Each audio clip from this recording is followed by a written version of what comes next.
Türkistan'ıma güllerini açılmayıp soldu dediler. Bebekleri ağlayıp doğdu dediler.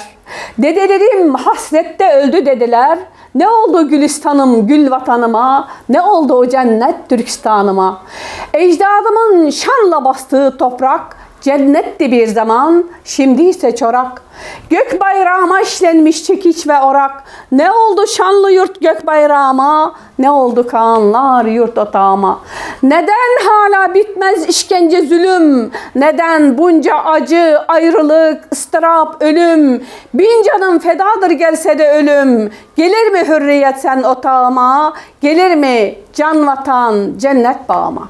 Şuna okşaş, dünyanın her tarafında burada bizge Uygurlarga okşaş başka çok devletlerin hakimiyetinde yaşavatkan insanlar bir şekilde bir davası var. Elbette Uygurlar bu. Özlüğün jutu da yaşavatkan Uygurlar mı? Elbette özlüğün jutunu tekrar kolu keltiriş, üyede özlüğün hak hukuku iyi olup insanca yaşaş imkaniyeti de kolu keltiriş için bir mücadele vermek lazım. Eğer bir insan chet elge muhacir olup çıkıp eğer vatanını, milletini unutsa bu o insanınki vicdani ve dini seviyesininki kançılık inancının naki çük oğallığı köstüdü. Ama bunu bir fikir terzide biz hazır köravatımız cemiyette, Türkiye'de, Amerika'da, başka yerde biz siyasetle arlaşmayız. Biz Uygur'da bilim bilen todutubuz. Biz Şarkı Türkistan demeyimiz. Ay yıldızlı kök bayrakla asmayımız. Dep buşdan köylü jügelli var. Eğer bu fikirde biz siyasetle arlaşmayımız, Xitay yaman bulmayımız, Xitay'dan azaltık talep kılmayımız, Xitay'dan müstakillik talep kılmayımız dep buna eğer bir fikir alığı keltügen olsa, bu en çok vatan hainliği, en çok bir ihanet dep düşünmem ben şahsen.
Assalamu alaikum.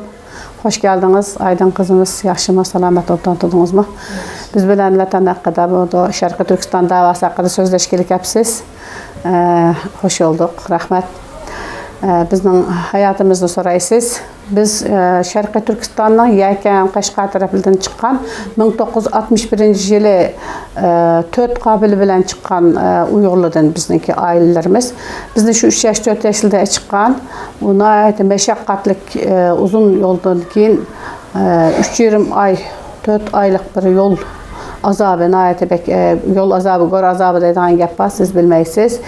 Şunun bilen Afganistan'a geldik. Afganistan'da 4 yıl turup, andikin bizning çoğunlarımız Birleşmiş Devletler'e, Türkiye'ye müracaat kıldı. Biz bu Türkmen'den başka yurtlara gidemeyiz. Afganistan çünkü biraz naçar, hem kembegal bir devlet, hem de biz hem Türkiye Müslüman boğaçqa Türkiye'ye geliş için sığınma talebi kıldı. Şunun bilen balvaqlarımız çoğun olsa hem Müslüman hem Türk olarak çoğun olsun da çoğunlarımız şu karar kılıp 1965 yılı Afganistan'dan Türkiye'ye geldik. Türkiye'ye gelip Kayseri degan yerge orunlaştırıldık. Kayseri'de biraz yıl doğandan keyin Suudi Arabistan'a hac münasebeti bilen Suudi Arabistan'a bardık. Suudi Arabistan'da o zamanlarda o da çekleş bolmagandan keyin 8 ay nayt kengir çoğun ziyaret kılıp 8 aydan keyin yani qaytıp Türkiye'ye geldik. Türkiye'de yani biz orunlaştırılgan Kayseri'de yaşap. Kayseri'de bizge başlangıç mektepten yanında yana devletten bizge kol sanatları, gilemçi tokuş sanatları kıldığan kurslarını içip bergenti devletten. Bizde şu başlangıç mektep bile bizni dadam şu kurslara yazdırıp koygan. Ben 9 yaşta izilip o kurska 12 yaşımda vaxtımda nemeneki gilemçilik ustalık diploması bilen mükafat algandım. 12 yaş vaxtımda şu zamanlarda. 12 yaş vaxtımda. 9 yaşta izilip 12 yaşta yani 3 yıl gilem tokuduk. Usta gilemçi yani jipek gilem. Şun gilem aşınla hem de dokununu çizip hem de tokuşunu bilip tok. Bizning dadlarımız, anlarımız vatanni kichik etken boğaçqa kış yaz olsa vatanning ki şunda nemelerini eslaytdi yani havasını eslaytdi, vatanning toplarını eslaytdi, vatanning ki burğunu eslaytdi şu qoğunlarını, tavuzlarını ismi vatanning ki qoğunu mandatı, vatanning tavuzu anda vatanın şaplıları, meyveleri, vatanın otu yaşladıp, şu vatanla anlap, vatanla eslep, aşında ötkendikin, benim anam 8 qerindaş, 7 qerindaşı qılıp, anam çıqqan, hem de şu ballarımı yetim qılmayman dep, hem de dadamla, anlarımla, vatanda her daim dep ötkili şu ki, ballarım biz vatanda qalğan bolsaq aç qalmaydık ya da. Bizning vatanımızda Xitoy açar qılıp etkenmiz, nayt hemmenes mol, yer astı, yer üstüne ait baylıkları bek kengir bir jut, cennet adeta cennette ama lakin biz ballarımız kim boğallıqını bilip yetişsin, Müslüman boğallıqını, Uygur boğallıqını, Türk boğallıqını bilip yetişsin dep eşikdik bir yerge. Sili fakat unutmanglar. Evvel başta dinini unutmaslıqınla gerek. Ondan keyin tilini unutmaslıqınla gerek. Tilini unutkan kişi özünü unutkan kişi olurdu da. Bizge şundaq çekilip, şundaq kichik vaqtimizdan tatib, şu hasret içirip, hasret yigizip çoğun qılgan. Anam rahmetlik şundaq jig'laytdi qarindaşlarına sığınıp. O zamanlarda hazır qoğaşışardır bu. Yeni kelgende bu dava qılsa nemege paydası oldu, davanın nemege paydası var. O Xitoy bilen baskıya gelip olmaydı deydi. Qandaq paydası olmaydı? Şu vaqtida chiqqan vaqtida yo'lli itiglik bizni Xitoy özü kol koyup özü çıkarıp etken bilen, onun keyin yollu itiglik hiç qanday xat kelmeydi, bu yerden adamla berip kelenmeydi, o yerdekilik berip ketenmeydi. Şundaq tasdik batdı. Bu şu davanı qılayıvergeç, yolunu meğeyvergeçken yollu içildidir. İşkine qaqiyversanız her qancha açmaydı adamı bir gün beza olup açıdı. O şundaq qılayıvergendikin, andikin Xitoy yolunu içpedi, evvel xatlik ergili başladı. Keyin andikin Mao'nun ölümünden keyin andikin kildiğan Uygurlar, güçlengen Uygurlar yani kegili başladı. İnsanın ki en başta biz nadarlarımız şunda da etti. En başta yoklukta, yok bolsa aç qalğan vaqtida hemme narsega mecbur olap, hemmeni qılıdı dep, Xitoylar evvel başta bizniki Uygurlarniki bilim alış kitaplarını yoqtup, menisini aç qoydu. Ondan keyin aç tamaklarını yoqtup, yalını aç koydu. Hakını mecbur kıldı. Makul değil mi desen, ben sana diginini kılımen deyişke mecbur kıldım. Kılgan vaxtıda şu peytte biz ne mi desin makul da bizden ballarımız Xitay olap ketmesin, Müslüman bolap çoğun olsun, Türk bolap çoğun olsun, Uygur bolap çoğun olsun, özüne kimligini bilip çoğun olsun kılsın da şunun için meşakkatını dağıtıp Afganistan'ın Türkiye'den Arabistan, yani Türkiye şunda ne çıktım soru geçirip düşüp ne çıktım sıfırdan başlap azırqa qoşay, kəgəllik oxşalam, kəslam aldığı çıktığı edem yok. Türkiye'nin şəraitlə təq yeni sokaçtan çıkan vaxt biz kəgə vaxtıdır. Biz kəgə vaxtıdır bunda qatma-qat apartmanla, onda qavat ölümü yok. Biz ne şu cengalamazdan daran da koydu bizden anladılarımız. Yemet nasiye deydiğen bir yavakken bizim yurttum. Yani Türkiye'de uçmaz kervan köçmez deydi. Aşında bir yere bizge öy seppegen devletin aşındalıqı. Oya Koruçay at yarışı yerken buranılıqı at musabıqı sıkıldığan bir meydan kəviye. Eşeği seppegen 65 metre karılık öyde nevirler, kaynanlar, kaynatılar birlikte yaşap öttük. Neticeli yaşap öttük. Anladıkken ben başlangıç mektebini bütküzdüm. 9 yaşta izildim dedim ya. Başlangıç mektebini bütküzgendik. Lakin bizden o zamanlarda işte küçük ölü uçaklık kılavatıydı adet battı. Bir jül ötep hacım toy koydu, toy kıldık. Şunu ola akı balçaklık olduk. Ballarımız oldu, ballı çoğun oldu, ballı biz özümüz bile çoğun olduk. Lakin ballarımızı bile okuduk, özümüzü yetiştirdik.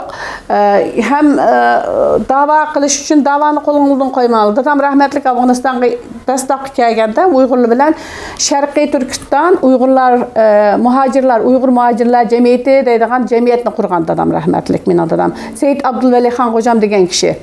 Mehmet Karacım degen kişiyle beraber kurgan. Mehmet Can Türk de koydu Türkiye'de. Şu kişili bilen Mehmet Karacım, Mehmet Hacım Batur degen, Mehmet Hacım Göktürk, Mahmut Göktürk degen kişiler, Oşur Hacım Batuhan degen, Yusuf Batuhan, Oşur Hacım Balatürk degen kişiler, şunda cık Uygurlu bilen beraber Afganistan'da Şarkı Türkistan Muhacirler Cemiyeti'ni kurgan. O cemiyetini Türkiye'ye gelip Afganistan'ı devamlaştırıp Türkiye'ye kelgen yılı nasıl hakim Doğu Türkistan Göçmenler Derneği de bir yerde kurdu. O dernekni kiyinken Doğu Türkistan Yardımlaşma Derneği de edini özgertti.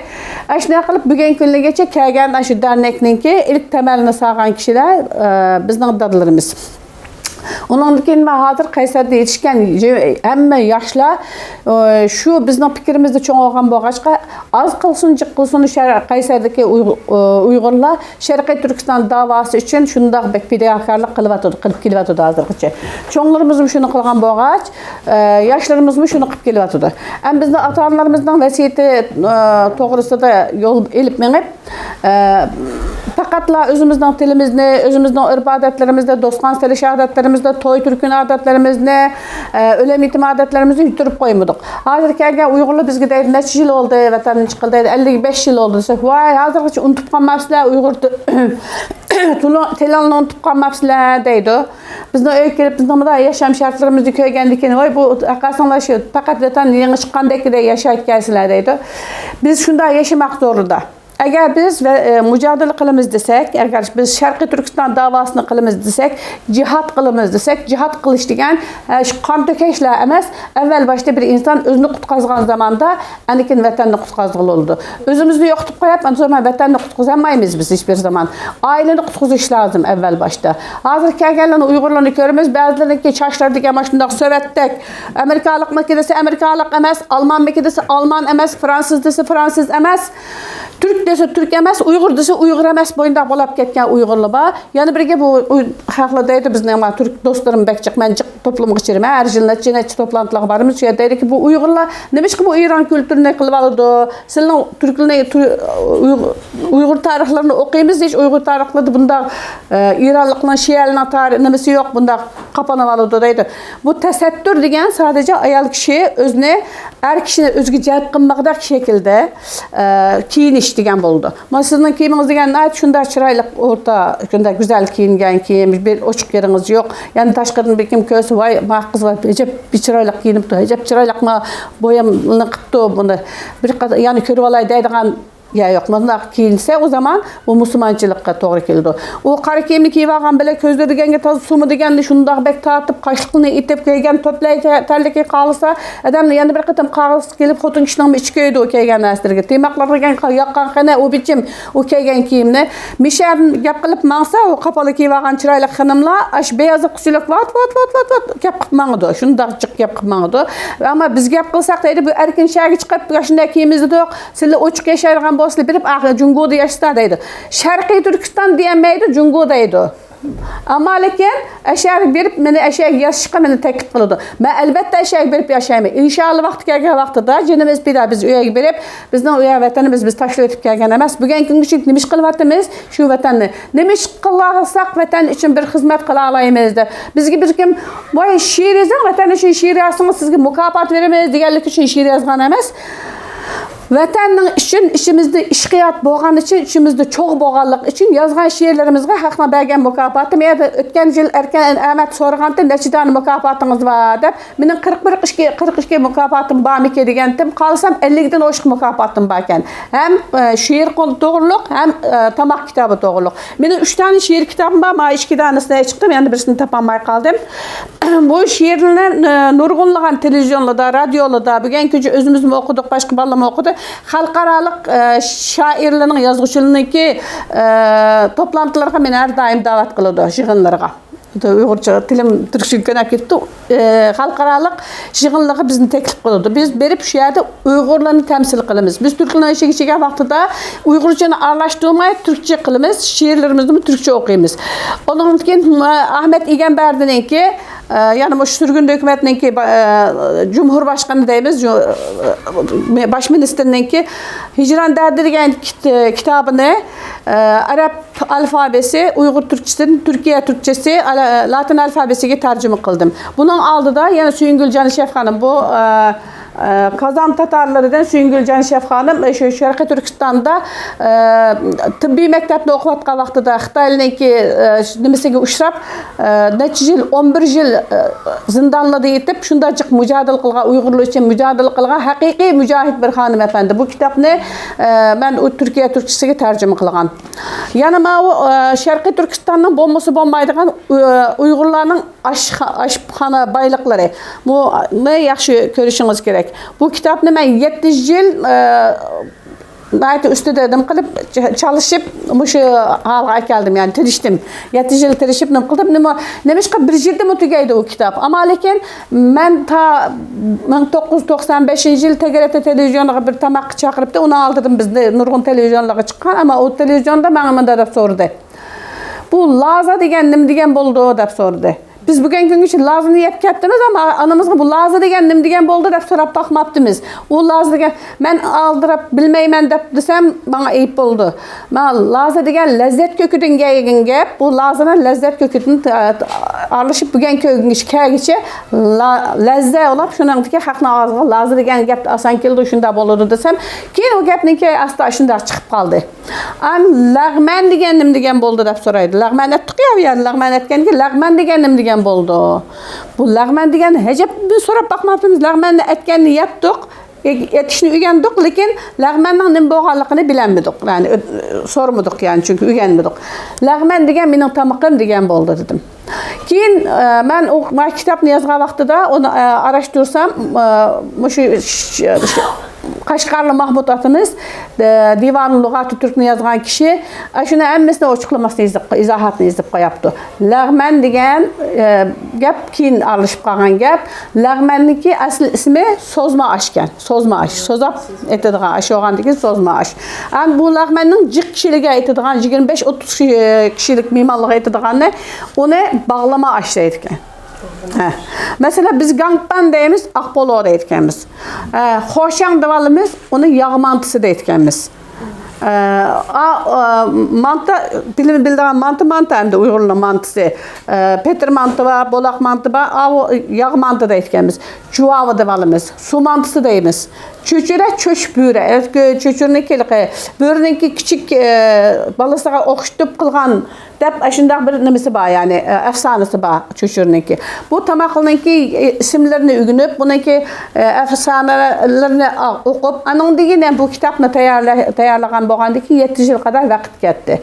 Onundan keyin yani nurgulluğam televizyonluğa meni davet kıldım. O kitap besilgandan keyin onu aldıdım çıkan bizde. Biz Şarkı Türkistanlık bolgandan keyin bizning davayımızı höyleydigan kişiler radyo televizyonluğa her daim bugün günküçe davet kılıp geldi. Bizim o nefesimiz yetkiçe özümüzden bilgilerimizde şu televizyonluğa, radyoluğa meyli şiir bolsun, meyli makale bolsun, gazetliğe, jurnallığa hemmini berip geldik. Ondan keyin bu kitap çıkan keyin dedi ki bu Türkiye'de nemişka Uygurlarına aşpazxanası yok. Dep aşpazxana talep kılgan keyin dastlapda İpek Yol restoran degan restoranda rahmetli Abdülhamit kardeşimiz, Abdülhamit Taşçı kardeşimiz açtı. Ondan keyin talep goldagan sırı Türkiye'nin hemme yeriga Şarkı Türkistan aşxanaları, Uygur aşxanaları içilip hazırgacha 40-50 geçek aşpazxanalar var. Uygur aşpazxanalara. Demek ki nima biz eğer özümüzneki milli baylıqımızı qo'llasak bizge Türk dünyası mı yardım kıldı, Avrupa mı yardım kıldı, qolgan dünyadaşlarımız mı yardım kıldı? Evvel başta özümüz milli baylıqımızda bolsun, dinimizde bolsun, evvel özümüz muhafaza qilishimiz kerak. Allah elhamdülillah biz Müslüman. Elhamdülillah biz Müslüman, biz Uygur Türkiye. Bizning atlarımız devlet kurgan, bizning atlarımız ayalları bilen bille beraber, sokaşkı beraber bağlan. Bir aile eğer özü mezmut yetişse aile milletlerini temsil kıldı. Yani o yaxşı ailelerden yaxşı milletler oldu. Yaxşı mücadeleci aileden yaxşı mücadeleci evlatlar doğulup, evlatlar törülüp onun için memleketini qoğdayalaydı. Mesela hazır Çanakkale'ye bağa vaxtımızda hazır isim kaldırgan bir neçe ayal anılarımızdan taşıydı. Nurgulluğan anılarımız mı? Şu Çanakkale soqışında Türkiye'deki soqaşlarga qatnışıp cinini, melini hemme narsani pida qilgan. Bizmi şu ayallarga o'xshash ayallar. Bizning anılar olab, anılarımız hemmimiz evvel başta biz o tabii ki yögeşige men onunla hürmet qilman, hammadanki hürmet yögeşi veya içivet şu özdünki meselesi. Lekin evvel başta biz mingimizni aytishimiz kerak ve evvel başta okup, cık okumak lazım. Mektepke berip cık diplomalarını ilip ama hiç iş qilmamak bo'lmaydi. Her zaman bizden ilgili kelganiki kitaplarını okuş, makalelerini okuş, şularını tutqa yollarını qaraş. Bizdenki memleketimizde hazır bizden Uygurluğun ballarına siz vatanda nemiş ketken dese bilmeydi. Ben mesela Türkiye İstanbul'a geldik. 93. yıl ben köçebe geldim. Ballarını köçebe geldim. Onu aldı da Hamit Bey'im o Arabistan'daki, İstanbul'daki çoğunlarımız ekili vağam. Şu Şarkı Türkistan davası hizmet kılısı emekli pensiye çıkan için ekili vağamdı. Bu hacim bir iki yıldan keyin ben ballarını ilip köçep geldim. Köçep gelgen için ben şunda oyladım ki biz bu vatandan çıktık. Kayseri'ye geldik. Kayseri'de hemimiz birlik beraberlik içinde üyede hizmet kılıp tuttuk. Biz üyede cemiyetle var. Sivil toplum örgütüdeydim üyede Türkiye'de. Biz cemiyet Uygurlar, cemiyet halkaralık cemiyetle. Şu cemiyetle de bizni çakırdı. Biz aşağıda anlatıp, bilginimizde anlatıp az doldu hizmet kılıp tuttuk. Her yıl nasip olduğun Şarkı Türkistan kiçilik kılıdı ola. Tağladaylık Erciyes kurultay dedik. Anna çoğun jığın boldu. Üyeliği barıttık. Amdübiyet İstanbul'u boş oturamdık da şu vaxtıda kızımızda kızlıdan içine jığıp 18 yaş, 20 yaş, 16 yaşlı kız vallahi jığıp bir saat Kur'an-ı Kerim okuş ve tefsir okuş ders sabah ötkezdik. Yani bir saat milli hakta sözleşiş. Aşında bir ders ötkezdik. 2 saat ama yani bir saatte çay pastı. 3 saatlik bizninki her hafta vaxtını ayırınladık yaşlığa. Şu teklifini kıldım. Yaşlarına ait ve hoşalap koşaldı benim teklifimge.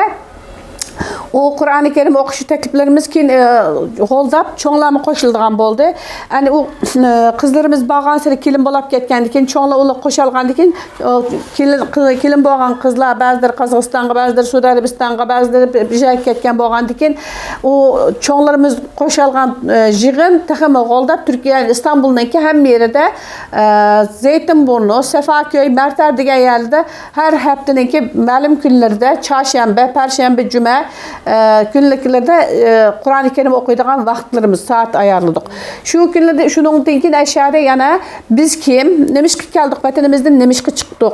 Bizden nemişki işimiz gerek şu sözlünümü yarım saat mi bolsa şunu kılıp öttük şu yerlerde. Onun için biz yığın kılgan vaxtıda İstanbul'dan hem yerden ayarlağa mesela biz falan günüsü Şarkı Türkistan vakfıda yığın kılmakçı. Hem ben ona teklif kılıp şey kepperişinle ben ötünümen degendikin ayarla hemmesi şu kilit. Aşağıda yığın kılıp tamaklarını itip hemmimiz beraber pul çıkarışıp köy gezmelerini açtık. Şarkı Türkistan'ın Uygur taam yemek içmek baylıklarımızda tanıştırdık. Kiyim kiyecek baylıklarımızda, atlaslarımızda, doppularımızda ta ki 95-96 yılı ben şu Hoca Ahmet Yesevi Vakfı degen vakıfta ben uzun yıllardan beri yığıp gelgen Şarkı Türkistan'daki doppalarımız, bizim milli bayraklarımız o doppalarımız. Bizim doppalarımızdaki dünyanın hiç kandan yerinde bir şey giydiğin kiyimge onda nım kılganlık yok yani. O kadar kıymet belgelik yok dünyanın hiç kandan yerinde. Şu doppanı 96. yılı ben de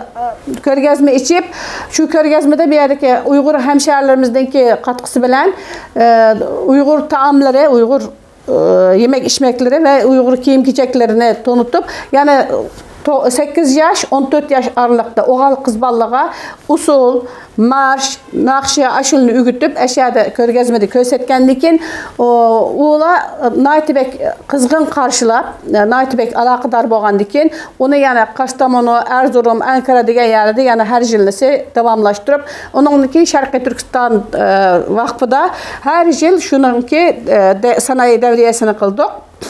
Ayallar için yani şunda kılıp ayallara bizden yığınga katlaşıp bergen ayallara mükafat dayarlap o mükafatını berdik. Nayet çıraylık bir nemimiz boğan. Ama onun da iki yılda bizden özümüzden bir şahsi nemelerden dolayı o vakıftan ayrılıp kalgan bolsak mı bu dava Şarkı Türkistan'ın davası bizden davayımız. Biz Şarkı Türkistan davası için cinimiz bilen, tenimiz bilen, tirişimiz de özümüzge özümüz vəd kılgan, Cenab-ı Allah vəd kılgan. Cinimiz, tenimizde boğan müddetçe biz şu hizmetini kılımız ama kançılık yaxşı kıla aldık ya da yaman kıldık bunu Allah Teala özü biledi ya da bunu bilemeyimiz ama lakin kılış için tirişivatımız yeni boz tirişimiz bizge bu fırsatını belgelettiğiniz için köp rahmet inşallah sizge muvaffakiyetler dileymen ben de eydiğinin müşinçilik Eserlerinizdeki tanıştırdım şiirlerden en mesela yüzünüz açık görgen canlılık hakkındası cengavarlık itekleydiğen mücadele kış itekleydiğen yüzünüz eser. Ma aşk kağıdını yapıran kızıma yardım kağıdını birine hazır yardım ezberimde baş yerine okuyayım ya. Ezberiniz bana okuyayım. Ezberim doktor durun ezberim koyup durun şunu koyup durun ezber yad bilgen okuyayım koyup durun. Degen okuyayım. Özlem yad bilgen okuyayım. Yazgan okuyasınız burada da falan okuyasınız bir yüzünüz okuyayım. Gerçi bir şey bir kanç katım okuyandım ya deyse otursun eşek otursun. Maşallah. Biz bu Türkiye yeni gelgen vaktimizde Mehmet Emin Buğra efendim bilen Mehmet Emin Buğra efendim bile İsa Yusuf Abtekin efendim şu Şarkı Türkistan'ın çıkandan beri Pakistan, Afganistan, Türkiye şu elde hem de dünyanın arkanda yerleri Suudi Arabistan'da kalkan jutuldu mu Şarkı Türkistan'ın davasını kıp yaptıkken biz gelgendik ki vay nimiş kılsak oldu bu Şarkı Türkistan davası için nimiş kılış gerek degendik ki o Kur'an kurslarını açkan zaten İslamiyet doğrulukka madem şu dinle de çıkan boğandikin onu zaten yaşlı vatırmıyız ama lakin bizdeki milli örf adetlerimizde usul, nakşi usullarımızda unutmaması gerek. Bu haklı şunun kızıqıdı, nakşi usullarını, şiirlerini öğütüş gerek de. Yani bir folklor ekibi de sanat grubu kurgan. Bu sanat grubu da şu zamanın yaşları oğallar, kızlar mesela usul oynap, nakşı eğitip kılıttı. Sazda o zamanlarda bu yerde memleketten sazdırıp olmagan ki Sıdık ustam deyip bir ustumuz bütün sazlarımı yaslagan şu o zamanlarda. Mehmet Emin Hazretim zaten bilirler Mehmet Emin Buğra. Uzun zamanlardan beri zaten şiir, edebi eserlerden ait çok edebi eser kaldırgan bir mücahidimiz. Yani biz Mehmet Emin Hazretimle ant mı bulamayız, kılga hizmetlerine ait çok. Şu kişininki bir şiirlerinden bir neçine yadılı vagandım ben. Anam gelip okup versem anam şunda bek şığlap, ay, moşu bizninki pırağımızını okşaşla yaşayan kişiyken bizning diyemegenlikimizde bu şiirliğe özde tökepti bu Hazretim. Moşu şiirine fakat unutup kalmak degen şu benimki 9-10 yaş vaktimde yadılı vagan bir şiir. Otların Reyhan degen. Otların reyhan, daim gül efşan, havası yakşı, behişten nişan. Yurdum, makanım, rahatlık bağım, tuğulgan cayım, güzel Türkistan. Tuğuldum sende, östüm köksünde, terbiyelendim tatlıq üstünde. Seni kutkuzuş, seni küldürüş, vicdani qarzım, güzel Türkistan. Hür azat bolgan zamanda atom, halkım bilimsiz, ne kılay yurtum. Uyganır mikin, ya uxlar mikin, fikrim şu daim, güzel Türkistan. Nipaqtın tolgan, şu ala dile. Şuna içilmez bilimnin gülü. Bilimsiz nadan ötken çağlarga içen yandım güzel Türkistan degen şiir 12 kütletik şiirdir hazır. Ben aklımda az kaptım şu azraqını ben bilgilimde itbire. Yanı birge Himalaya şu aldımdın çekil bir yakka, kara kurum semmu sürül bir az uzakka, karanguta semmu çekil bir az jirakka, serinlesun yürekimnin otluk yarası, kilip bana güzel yurtның bahar havası. Candan yarak, tenden yarak bu öksüz tenler, yat yerlerde yaşamakta cansız bedenler. Ciger, kani, kaygı, hasret, yigen işkenler. Derdimizin yurttan başka yoktur devası. Can bergisi bizge yurtның bahar havası. Kaygılmığın buğra vatan azat bolgusu. Yıkın günde vahşi düşman berbat bolgusu. Karşılaydır seni, kökregiga basar seni, vatan anası, kilip sana güzel yurtның bahar havası degen güzel bir şiirinde şu 9-10 yaş vaktimde yadılı vagandım. Bu şu şiirini yad ağan köngəlge Cenab-ı Allah şiir aşkı koygan, onun için benim şiirlerim yazılmalı başladı. Ve ben bu şiirlerden ilham elip, nurgunluğun şiirlerini Cenab-ı Allah'ın belgen ilhamı bilen yazıp jurnallığa yazdık. Yani Güldeste'deydim o şiir toplamları. Türkiye'de nurgun şiir toplamları yazıldı. Gazeteler yazıldı şiirlerim. Onun da 3 tane şiir kitap Cenab-ı Allah nasip kıptı oldu. Şu şiirlerden hem de biz kimleriz degen şiirine ama Mücahit Kaşgarlı okuğa kalsanla anlayan bu ettiğinler. Mücahit Kaşgarlı küçük mücahitimiz var bizimki. Jüri küçük ama özü küçük bir mücahitimiz var. Şu oğlumuzda okuyan şiirini ben yazgan.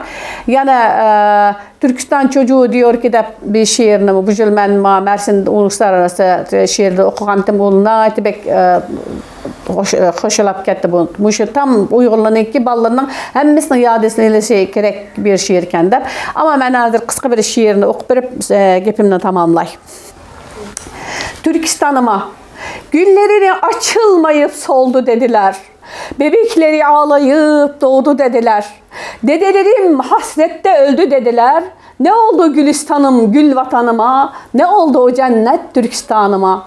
Ecdadımın şanla bastığı toprak cennetti bir zaman, şimdi ise çorak. Gök bayrağıma işlenmiş çekiç ve orak. Ne oldu şanlı yurt gök bayrağıma? Ne oldu Kağanlar yurt otağıma? Neden hala bitmez işkence zulüm? Neden bunca acı, ayrılık, ıstırap, ölüm? Bin canım fedadır gelse de ölüm. Gelir mi hürriyet sen otağıma? Gelir mi can vatan cennet bağıma? Ben Ahmet Göktürk. 1950 yılı Şarkı Türkistan'ın Yakent şehrinin Odostan degen yezisinde doğuldu. Bizden yezimiz şehirge takriben 2-3 kilometre uzaklıkta. Yani şehirde ezan okulsa bizning mahallimizda anlattı. Öyümüzдің yine de Moşirip Halaka dep bedevlet yasatkan. Şu Kaşgar'daki bizning Hitgah Camisininki uslubu da, şunun mimari tarzida ki Şarkı Türkistan'daki camiler hemen hemen hemmisi şu bir uslupga göre yasalgan, şunun o'xshash bir Moşirip Halaka dep bir çoğun bir cami oldugan, yani Peygamber Efendimiz'nin sakalı şerifleri boldugan. Hitler'da, Kurban Hitler'da, biz Roz Hitler'da bütün şu kağılık, yakanga yakın postkam şu zamandaki katlaş şartları tüpeyleden, at bilen, harp bilen, bazı işek bilen insanlık kelip kişik vaktimde ben onu gelip şunu ziyaret için gelgelikini bilemen. Ben bir yerde doğuldum.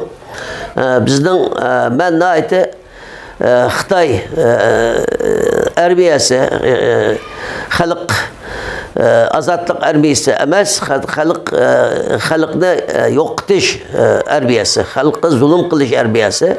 Sharq Turkistonda besvagan bir paytda kelgan tug'ilib tumat, bizning ailemiz Pomuchik ailesi bo'lgan.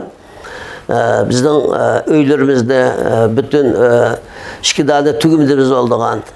O tugmallini, öylini, atlını, kalılını, koylunu ve yerlerimizde, terörlü yerlerimiz, bunların bir kısmı şal tereydiğen, yani guruj tereydiğen yerler, terörlü yerler. Bunların hemen Xitay müsaade kıldı. Koy, kala, uşak, öy eşyası digandek nesildi. Bizden fakir, natavan dep, kembigal dep atıgan, bizden hemsaylarımızga şuları üleştirip bedi. Ben yaxşı hatırlayman, Xitay erbiyesi kelip şu öyde özge küçük ama bahası iğir nesildi. Mesela Xitay erbiyesi şu Xitay'ın o zaman maşinesi yok, at koşulagan harvaları var. At koşulagan 4 çak harvaları var. Şu harvaları besip ketkenlerini ben hatırlayman. Yani bu Xitay'ın kığını bir yerde bir qaroqchilik, yani bir insonni uyga kelib uni qoral kuchi bilan uni bir yerga akilib solab qo'yib, uni qo'rqitib, uning mol mulkiga qo'l qo'yg'ini degan xalqaro qonunda, tuzumda uni qaroqchilik deb ataymiz buni. Shuni qaroqchilik qildi. Biz kichik vaqtimizda nihoyat qiyinchilik kunlarda o'tdi. Undan keyin men boshlang'ich maktabga bizning mahallamizga yiqit bir 2 kilometre uzaklıkta bo'lgan zamanında beg bo'lgan Zayid Begning o'ylisi deydigan aytaylik saloni var. Xitoycha tampon deb qo'ymiz. Tamponni qo'ylar deb, shunda chiroyli bir cho'ng o'yli var. Qancha ig'iz uy var, shu uyni maktab qilgan, shu maktabga davom qildim. 4 yil bu yerda o'qidim. Şu o dostdan Zayid Beg'ninki o'ylisini qilgan maktab qilgan o'ylisida 60-yili Yakanning Hazitper degan bu Hoca Muhammed Yusuf Buzurgvar degan bir kishi 17-asrda o'tgan bir tariqatninki sheyxi, tariqat ahli. Bu kishininki mazari var. O yani o mahalla Hazreti Pir deb atıldı o yerde. Onun namına şu yerdeki Yakan birinci toluksuz orta, zaten bir tane toluksuz orta olduğu uçakta, bir toluk orta, bir toluksuz orta, bir darül müellimiz bizden. Yan-yanlığa bir de Xitay'ın harbiy doktorxanası olduğu. O mektepte imtihanda kazanıp şu mektepke badım bir yerde biz yetip durup okuyuyoruz. 61. ile 6. ayda dadam böyle birlikte Kaşqa geldik. Yakan'dan Xitay hükümeti bizde şu kara Xitay'ın maşınlarını besip Kaşqaga geldik. Kaşqa'daki Çinevağ'daki konsulxanda bir gece şu yerde yattık. Ertesi bizde Taşqorgan'a geldi. O zaman yoluna ait yaman tağın taştın arasında Koramla teşken kol küçüğüler. Koramla insanın beşiği uçup gittiğinden dek boşuna ben şu maşının üstünde ait kokap şılganlıkını hatırlayıp kokap gittim. Biz de Taşqorgan'a geldi. Taşqorgan'da bir gün tutuk. Bunun deyken bizde devamlı gündüz günlükte bir yerde da çay kaynayıp bizde bakıdık Xitayla saat qarаңғы түшкенде әсірден кейін намазшамға тоғры бізді маңғызуды мақсат. Кешісі маңғызғанлы мақсаты бұл біздің Ташқұрған, Шарқы Түркістанның ке әхмияттік бір жоғрапия орны бар. Çünkü bu Taşqurgan, Tacikistan, Afganistan, Pakistan ve Hindistan'ın bir tügün noktası. Çigirlerimiz bir şeyden başlaydı. Biz de şu şekilde bir yoğun, bir çoğun, bir boşluğa öydek bir Kur'an bayağı gelip bir gündüz günlükte bizge dedi işte Afganistan'da o zaman Afganistan böyle Xitay'ın çigirisi ayrılmagan şu Afganistan'da çigirisi ile tahminen aşırı çigir dep şu bir ketken şu çağda biz de şu an taş tap koyup gitti. Xitay hükümeti biz asası biz Afganistanlı bizden atıbağlarımız şu yerden gelgen dep Ersulgan Afganistan sepiriga elçiligiga Kabul'daki bunda buluştu ki maksat 60. yıllarda Xitay Rus Sovetler İttifakı bilen arası buzulgandan keyin, bular düşmanlaşgandan keyin Xitay dünyada tek izole kılıngan bir devlet haline geldi. Yani hem adam tarafından çeklengen, harlangan devlet haline geldi. Birinci kıtım İslam devletlerden Afganistan bilen 60. yıllarda bir diplomatik münasebet ornattı. Diplomatik münasebet zaten İpek yolunun bir kolu yelkenden Taşqurgan üstüden Pabir arkalık Afganistan'da mı bir yol boğan zamanında Afganistan'da yelkende Afganistan'da girip şöyle ticaret kılıp şöyle yerleşip kalan, şöyle öylünü balçaksı olan insanlı boğan. Benim bir tağam var zamanında Afganistan'a girip şöyle ticaret kılıp ötmüştü 30. yıllarda. Tonuş bilişler gidip biz palanı bizden tukudumuzda mesela tonuş bilişi gidip biz Afganistan elçiliği hat yazgandaki o da Xitay hükümeti gibi bildirip Xitay mı bulağı bir yani bir Türkiye digende bir ödül maqsadi bizden bu Afganistan'a köçüp ketadigan talebimizni qabul qilib şunu ulan biz Afganistan'a kelib qoldik. Afganistan'a 2 ay yol mangdik biz davamlıq. Şu Hindikuş Pabir tağlarıdan yani dünyanın en igiz, dünyanın ögüzüsü dep tanılgan Himalaya tağlarıdan ki bir kolu hem de Pamir tağları. Şu Pamir'nin ki yukarısına çıktık bir yerde hava oksijenle ait az, insanların öyle bağlandığı için nefes ilişki zorlaşıydı. Öyle de uykusu kildi, yatkanlığı için öyle kaldık aşkı. Bir müddet kan besiminden yani Taşkır'daki kan besimiyle vücuttan kan besimi birbirine tanışalmak için birbirine bunda tan boğağı kadar insan müştak bir 2-3 kişi hem ölüp gitti aşağı. Yürek kesildi var. Küçük ballar da tayınan bakan aşağı. O zaman da 11 yaştı ben. 11 yaşta. Bizden kafilede 103 kişi olan. 103 adam var. 16 tane eşek setip bergen Xitay. Şu 103 kişi 16 eşek bilen. Çoğu kırganlı var. Köp işçide kırgan yaşangan insanlar var. Benim çoğundan bolduğum mesela yaşangan. Şunda Allah bizlik kişilikle onda bir eşek bindiğin imkanım olmadan piyada yol menep. Hatta bizge Xitay ilk eşek turisti yasagan çoğrukla da setip berdi. Eşek turisti yasagan ötekliğini setip berdi. Kıymet buluq setip berdi. Ama şu ötekli bu yolda düşüp kaldı. O tağladı, taşladı. Bir kaç gün mangandan keyin o taşqı çidi var. Şularımız düşüp kaldı. Nayt kıyınçılıktı. Putlarımız yarı oldu. Onun için biz kelgen yerlerde Vahan koridoru Afganistan haritası qarsak bu 19. əsrdə Ruslar ve İngilizler şu Afganistan'da Vahan koridorunu bu Afganistan'a verip iki tağın arası 13 kilometre ile 65 kilometre kenglikide ve 300 kilometre uzunluğunda bir koridor. Yani Çarlık Rusyası Hindistan'da yani İngilizlerin ki müstemlikisi olan Hindistan'a şu an kirip Besva Müslüman diyen maksat bilen İngilizler şu Vahan koridorunu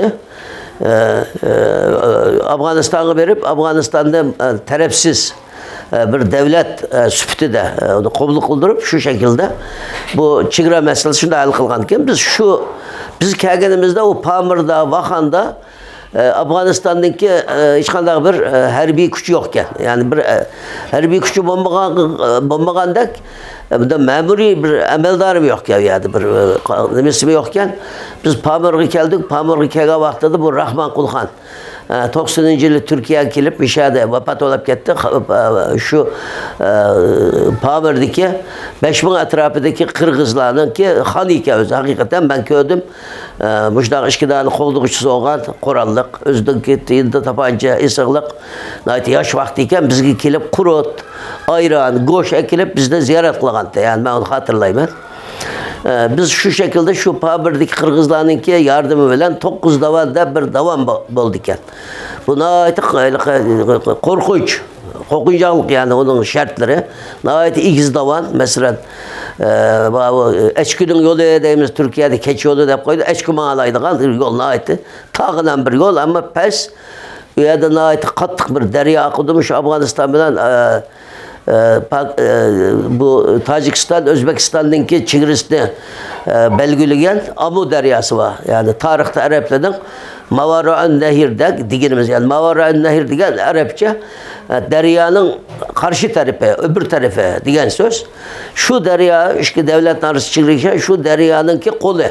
Şu deryanın tuğuluştu tatip Afganistan'dan Badakhshan degan yerida ayrıldı, yuqoriga to'g'ri ketdi, şimal taraf. Şu yerga şu deryani yaqalab keldik. Bizde manga yolumuzdan karşısında Tacikistan var. Tar bir koridor. Biz şu yerda ötübüz. Oruslar bizde, Oruslar askeri, Sovyetler askerleri. Biz manga vaxtida bizga davamlı karşıdan maşını bilen bizde davamlı o da takip kıldı. Durbun bilan qaraydı, bizni nima ish qildik odamlar deb. Bizni mujda ko'z tutib keldi. Keyin biz Serhat degan 9 davan degan bir davan bor. Nahayat qattiq bu davan. Yani nahayat qo'rqinchliq bir yer, qo'rqinchli bir yer. Igiz tog'li to'pidan. Masalan, pastda bir odam, yuqoridan chiqib manga odam, pastdagi odam bir kalıdak göründü veya tımı yukarı çıkan vaxtda bir koydak göründü. Yani insan şurada kiçiklep ketedi o, daha uzak çünkü. Şu yolda mağımız eğer o yerden yıkılıp düşse, onun bir adamın hayat tıkılış, kurtuluş mümkün emez. Daha tahta sarada kattık. Mujda hang var, ya yar var, yardan tigiden aitti. Kattık mujda bir sokulap, mujda nemi çıkargan, itilgan, suda itilgan bir derya var şu deryanın. Eşeğe çüp gidiyordu hem de insan. Onda demeli bir köp kez zaten. Bizden vuru kıldı mı? Çüp gidip yokulap ketken adamla bakan ama bizde köp şükür bizde onda bir nasip olmadı. Biz bu yerden 9 davan, şu 9 dağının davanını işip Serhat degan yerga vaqtida Afganistanning dastlabki chegara qarovuli bor kaviyada harbiylar ekan, harbiydan bir ofitser kelib bizni qarshiladi, askarlar amal dedi. Bizni bir yerga tushadi. Biz bir 15-20 kun, yani taxminan 15 gün Pamirda bir hafta turib qoldik, chunki davomli qo'yadi. Yomg'ir yog'di, to'xtamay yomg'ir yog'di. Yomg'ir yoqqandan keyin u tog'larda yomg'irda safar qilish mumkin emas. Biz bushda bir gumbaz var ekan, o'tmishda shu Ipak yo'lining ustida xayr egalarini yasab qo'ygan, bu usti o'choq bir gumbaz, bir 15-20 kishi patidi, shu yerda bir o'zida qo'g'disi degan maqsad yaslab qo'ygan. Cho'nglar shu yerda yotdi, biz bir tog' daryoninki bundaq su ip ketgan bir ünkürde şu yerda tutuq bir haftagacha. Ba'zida Qirg'izlardan oq uylarga berib bu yerda ayran ichdik biz kichik o'choqda. Shu şekilde biz u yerda bir hafta turib qoldik. Biz balki Afg'onistondan chiqib, mamlakatga chiqib 15 kundan keyin biz Afg'onistonning birinchi harbiy qarovul nuqtasi bo'lgan yerga keldik. U yerda Afg'onistonningki harbiyleri bizden ifademizni aldı ya da hem adamın ayrım ifadesi delip onu bir askerge ketip bu ifadeyi yine bir şu başka bir yerdeki şu demek ya yine bir karavulga teslim kıldı işkidanı askerninki nezareti de yani şikaşı, pencim deydiğen boşda yerle uyada bu Vahan koridoruda yaşaydıgan Taciklar var. Bizim Taşqurg'ondan bor bularniki bir bölüki. Bular İsmaili mezhebiga ishonadigan insonlar. Yani biz shu filmlarda hücretlik filmlerde görgenge okşaş bu insanlar şu Afrika'daki iptidai insanlı yaşaydığına okşaş bir hayatı varken bulan hiç temiz yok. Hatta bir üy yasaptı. Oturdu bir bu da bir kotam değil mi var?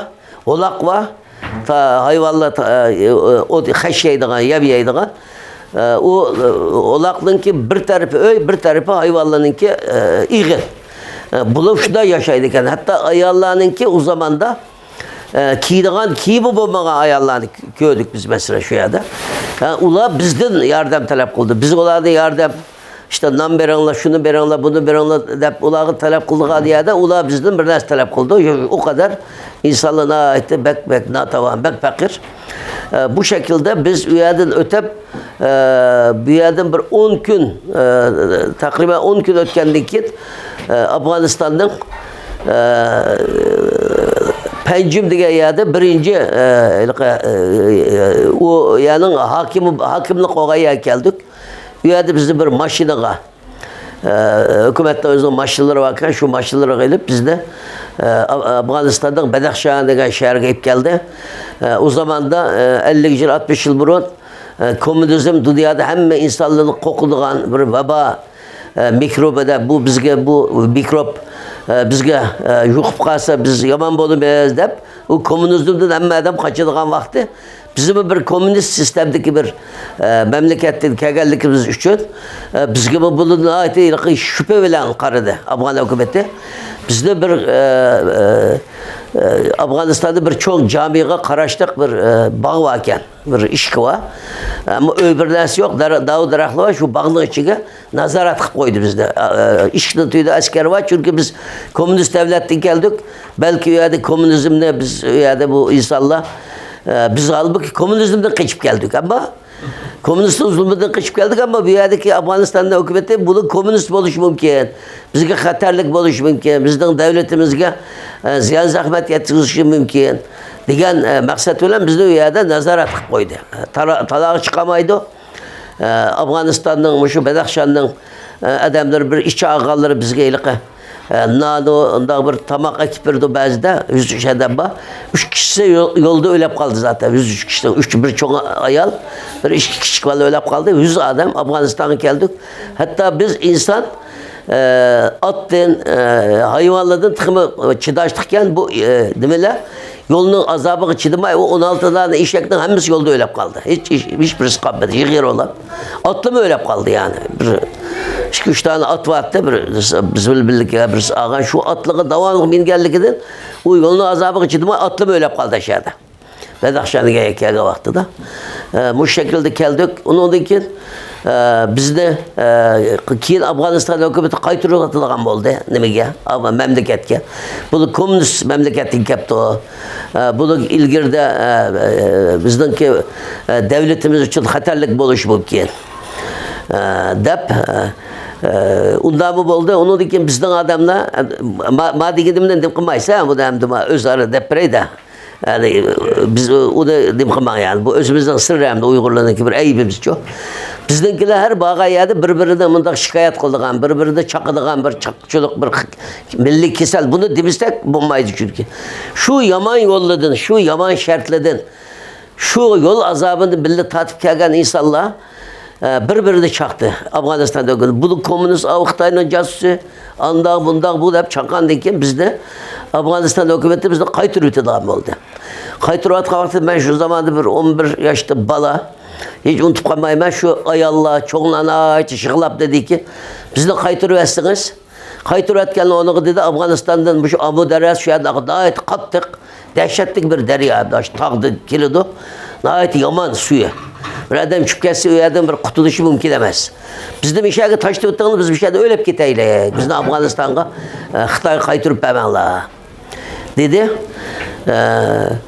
O bir general Bozkirek herhalde. Bir general Bozkirek çoğun adamken şu adam nahayet şıklap gitti. Bizdenkilerine ilgili köz iş kılıp hazır kılgılığı çıdımay nahayet şıklap gitti. Dedi ki ben Kur'an'a bunda kulağımda basaymış kasam kıpıraya sildi biz kaytırıp etmeyiz dedi. Onun için bu Afganistan'dan bir müddetin ki bu Badakhshan degen o iti yoğun boğan bilen öz küçük bir şey. Onda bir iktisadi vaziyeti yaxşı emas. Bir tağlık bir ya. insanlığın onda bir teriydiğen yem yok. Küçük bağçılı var deryanın boyda. Onun aksı hemen tağ. Küçük bir vadi zaten. Şu tağın deryanın iki tarafı yerleşik. Onda boğandıkin o bizden insanların öyle bir iş kılıp özüne bakıdığan bir imkan yok. İktisadi tarafta kıyınlanıp. Ondaki bir kısmı Kabul diyen Afganistan'ın merkezi. Payitaht Kabul'a köçep geldi. Bizden ailemiz Kunduz diyen vilayetin yani Bedakşan bilen Kabul'un oturda Kunduz diyen vilayetin Hanabat diyen bir çoğun şehirge şuraya köçep geldik. Üyede 1930 yıllarda Özbekistan'da komünistler Sovyetli Özbekistan'da besvağandan ki şu kolhozlaşma kampanyasını geçip gelgen Özbekli vattı. Benderi Bukhari'de Hanabat'ta Özbek yurttaşlarınınki bir kurgan mahallesi var. Çoğun bir 5-600 öylük adam var. Bizden şu Özbek hemşehriler bizden kardeşimizde bizlerine ait köp himaye kıldı ola. Bir de öyle mektep köyde Özbek yurttaşlarına ait okugan yani iktisadi vaziyeti yaxşı olan insanlar vardı. Şular bizde köp himaye kıldı. Onundaki Kabul'u kelgen bizden çoğunlarımız hükümetke çünkü biz Afganistan'da bağ vaktimizde şu Afganistan'da 60. yıllara kadar Afganistan'ın ofserler harbiy mektepte okuyduğanlar yani ofser yetiştirdiğin ofserlerini Türkiye'ye ivetedikken. Konu ofserler hemisi Türkçe bildi. Ularının Türkiye'ye karşı yani Türkler'e karşı bir sempatisi vardı, bir sevgisi vardı.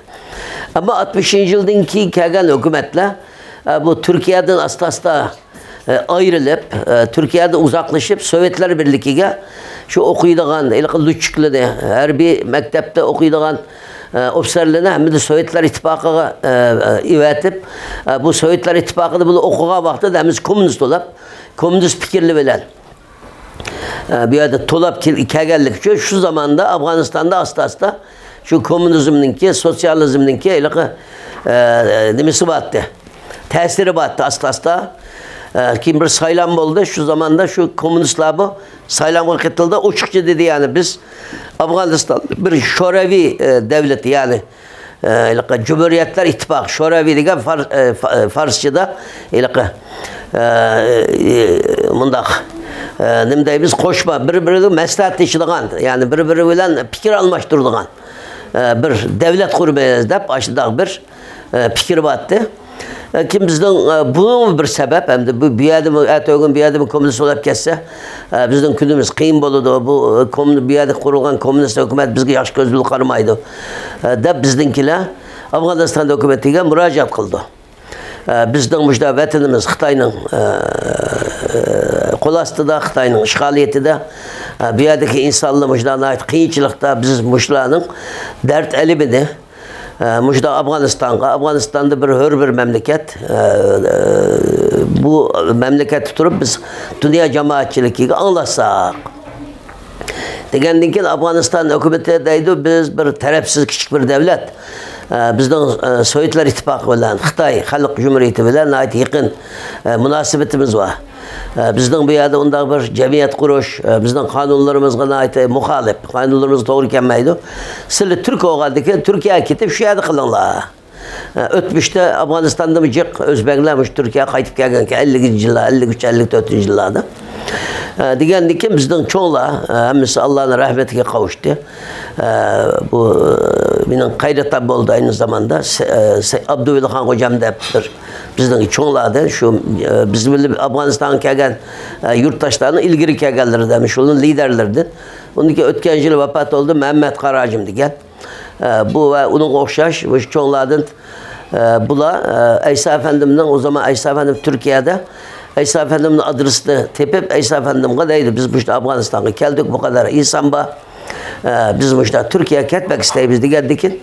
O zaman Mehmet Hazreti Mehmet hayatta. Mehmet Buğra İsa Yusuf Altekin. Bu da Türkiye hükümetine bizim namımızla müracaat kılıp bizde 65. yılı ve 67. yılı 2 yılda 300'den oşuk Uygur, Şarkı Türkistan'dan yani Yeken'den, Kaşgar'dan var, Gulcu'dan var, Hotel'den bir kança aile var. Bunlardan terkip yani köpçülükü Yeken'de çıkar.